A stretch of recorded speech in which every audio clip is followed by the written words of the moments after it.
Thanks for joining us for CBN News Today. I'm Ephraim Graham. Millions in the Northeast are hunkering down in what could end in some places as an historic blizzard. Thanks to travel bans and canceled flights, much of the region is at a standstill. Heather Sells has more. The worst storm of 2015 is moving in today with up to 2 feet expected in some areas. This is going to be a significant storm. It should not be taken lightly. Overnight, however, forecasters rolled back some of their most dire predictions about the storm. Instead of 3 feet of snow and hurricane-force winds, they're now talking 2 feet and lesser winds. Still, authorities are taking no chances. They've banned travel on the roads in places like Rhode Island and New York City. The blizzard is expected to rage all Tuesday, with most warnings on through midnight. After that, hundreds of thousands could lose power for days. It's one reason why Operation Blessing has staged a response site in Tuckerton, New Jersey. We're ready to serve hot meals, we're ready to do food distributions.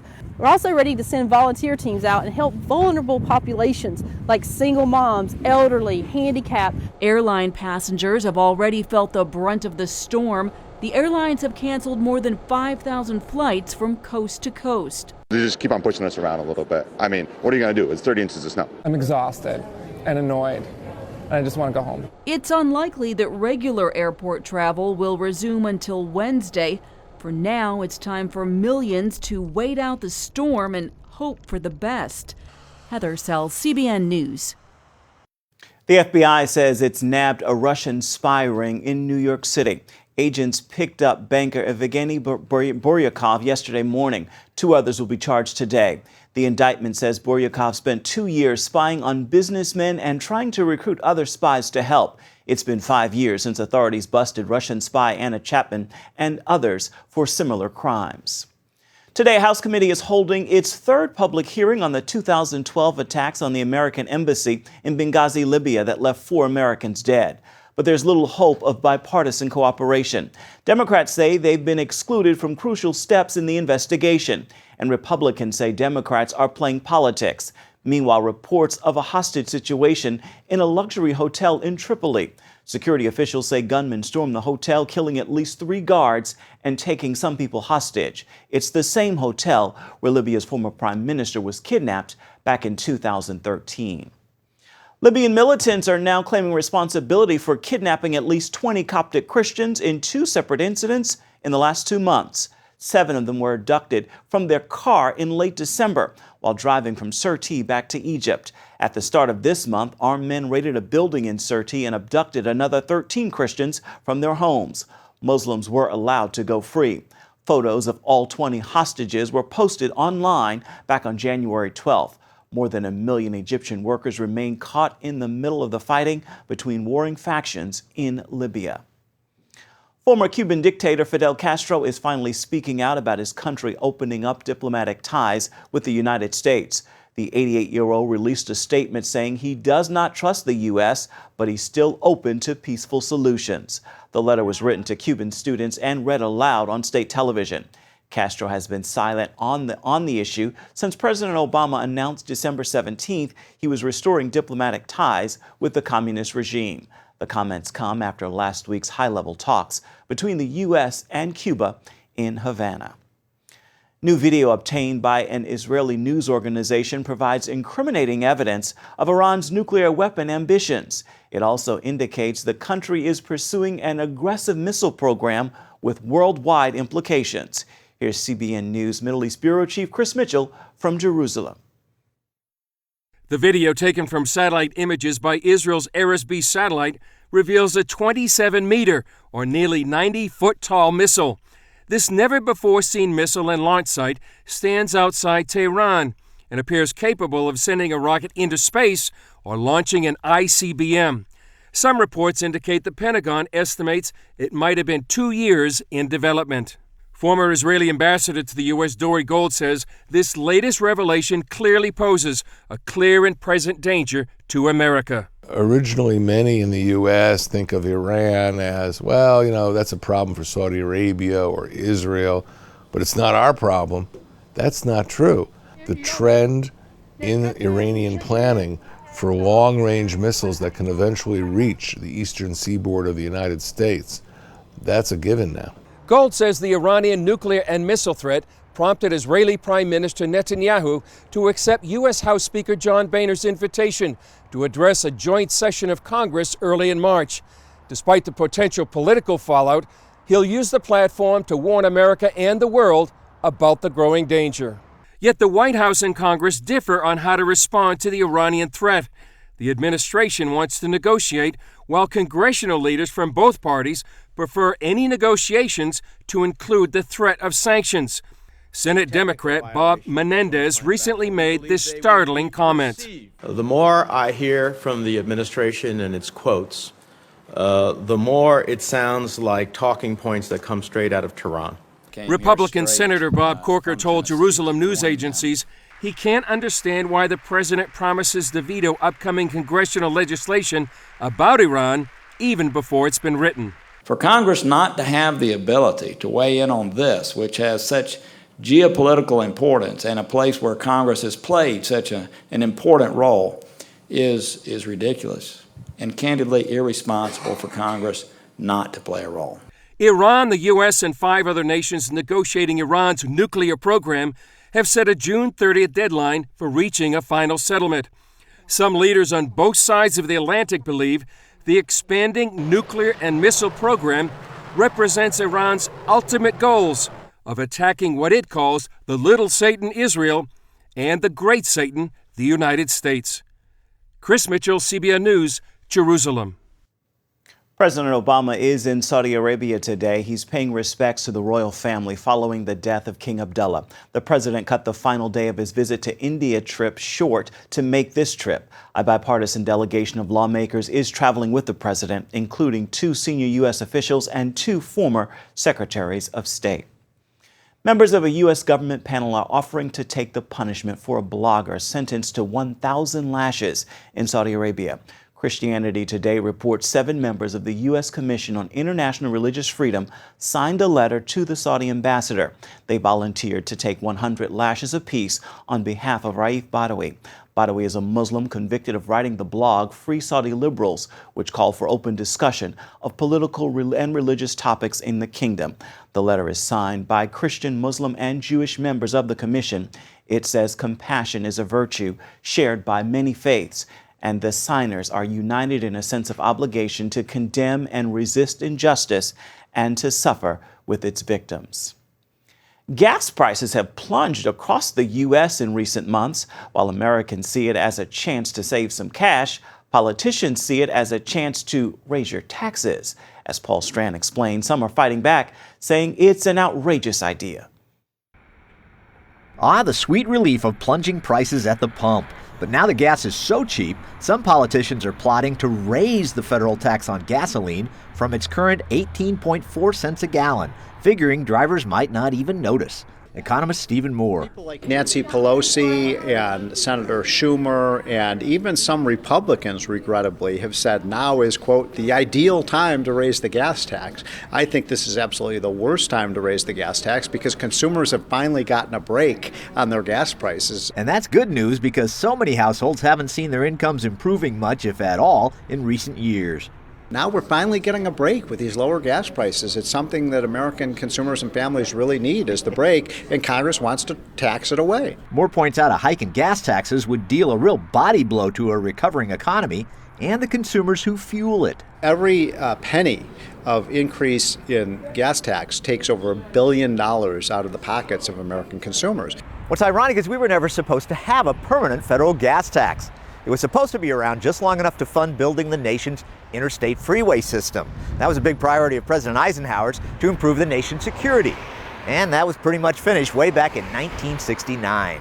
It was supposed to expire and sunset when the interstate highway system was completed. And of course, that was now many decades ago, and it's been extended over and over and over again. Moore hopes the newly empowered Republicans who now control both houses of Congress will be too smart to hike this tax. If the first thing they were to do in Washington is raise the gas tax on the middle class, I think you would get a revolt among voters saying, what good are these people? We could put them in office to cut our taxes, not to raise them. Kirpin, who heads up a group that wants to cut big government down to size, thinks the GOP should even go the other way and let the tax automatically die when most of it is set to expire in September of 2016. We should finally let this be the time that it expires. Moore agrees. I would get rid of the federal gas tax altogether, let the states determine what their highest transportation needs are, and let the local people decide where we need the roads, where we need the highways, where we need the bridges, and just get Washington out of the way. Kirpin says states could do these road and bridge projects better and cheaper.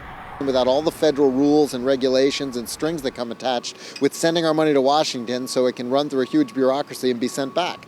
If the federal gas tax goes away and states handle it all, taxpayers will probably save around 10 cents a gallon. And most motorists will likely be happier knowing the feds are out of their local decisions about their local highways and bridges. Paul Strand, CBN News, reporting from Arlington, Virginia. Coming up, signs in the heavens. More blood moons are on the way. Why they could be a harbinger of what's to come for Israel and key events around the world.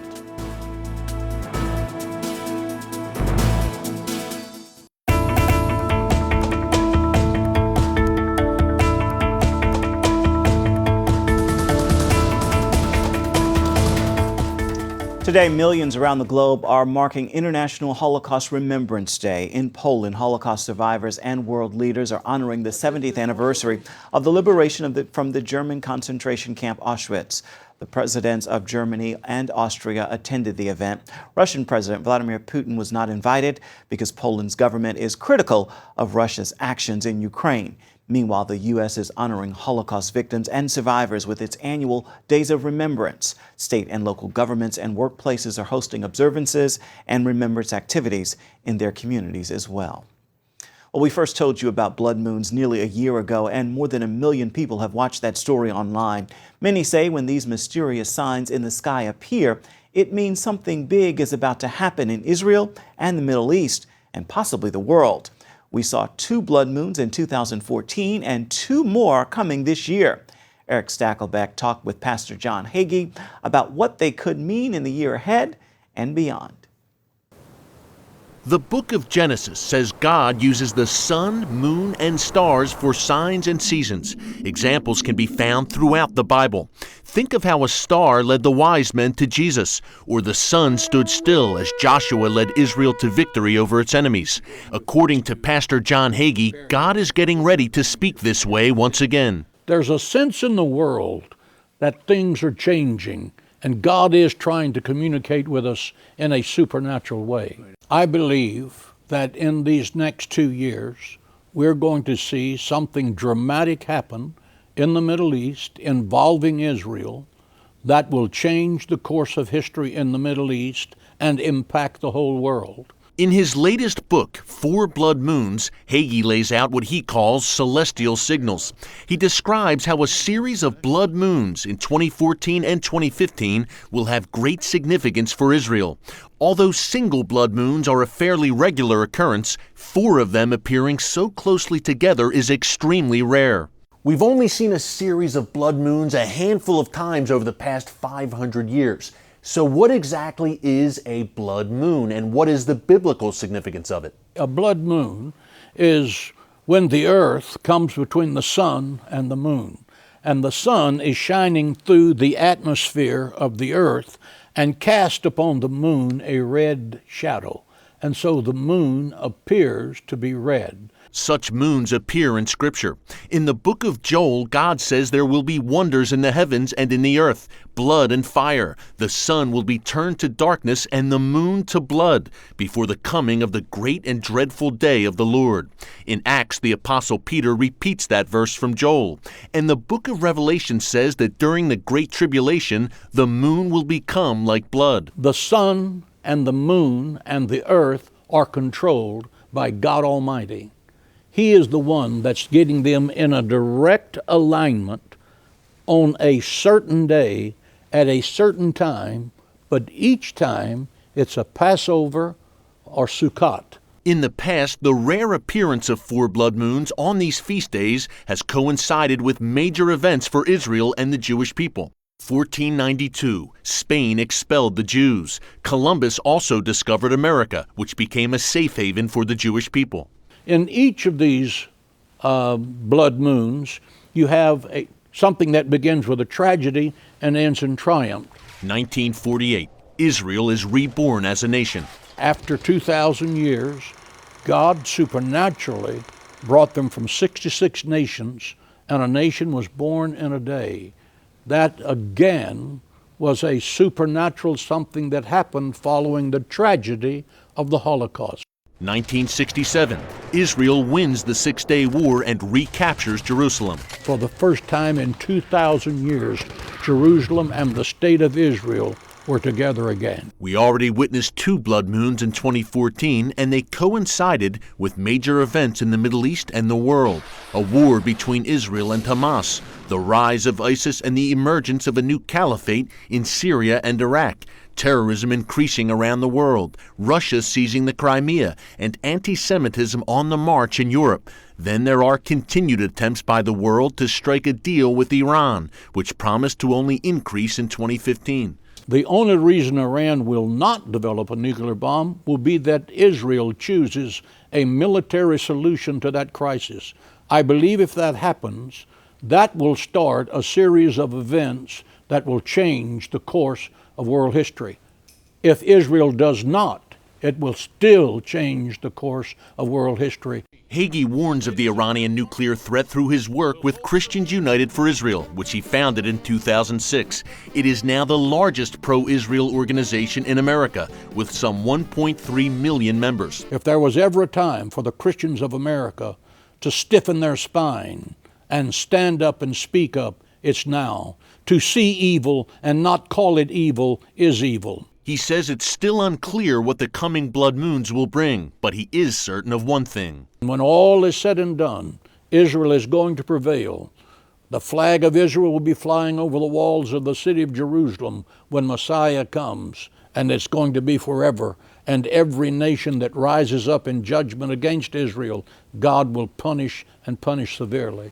Eric Stackelbeck, CBN News, San Antonio, Texas. Up next, an American war hero comes to Israel and suits up for a new role, lending a hand in its military.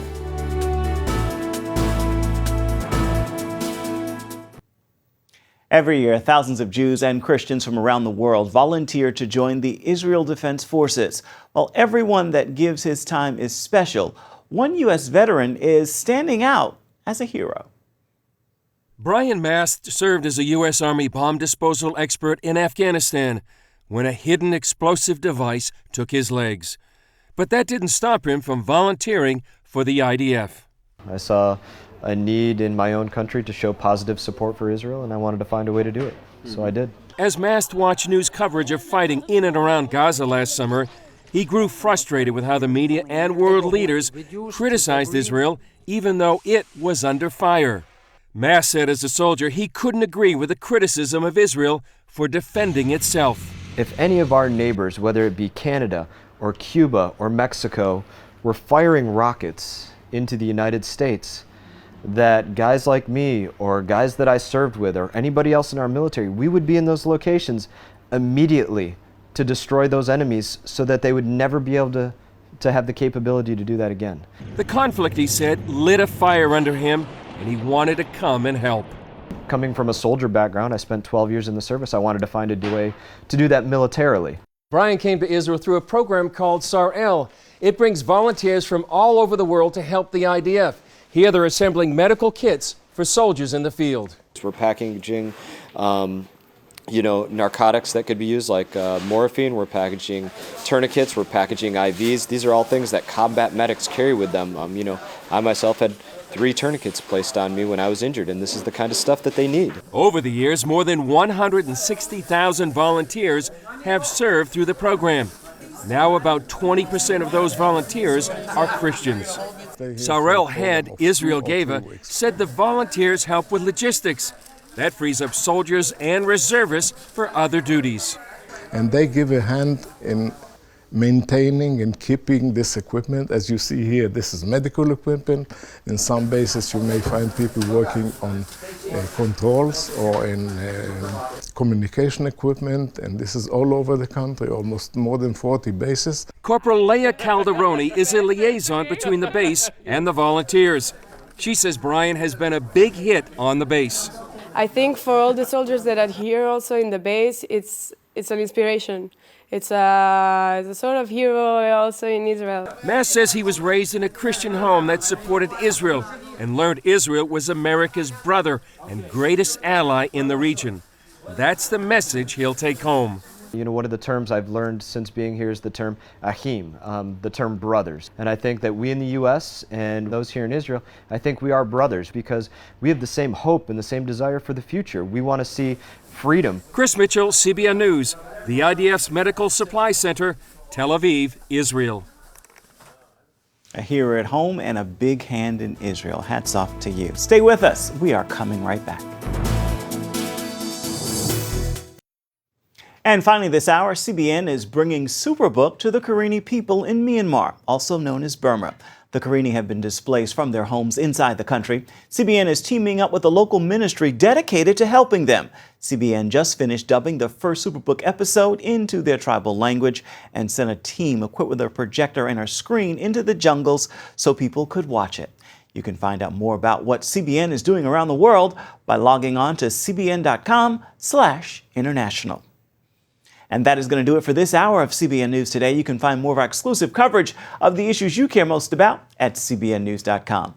We want to hear what you think about the stories you've seen here today. You can do it on Facebook or at CBN News on Twitter.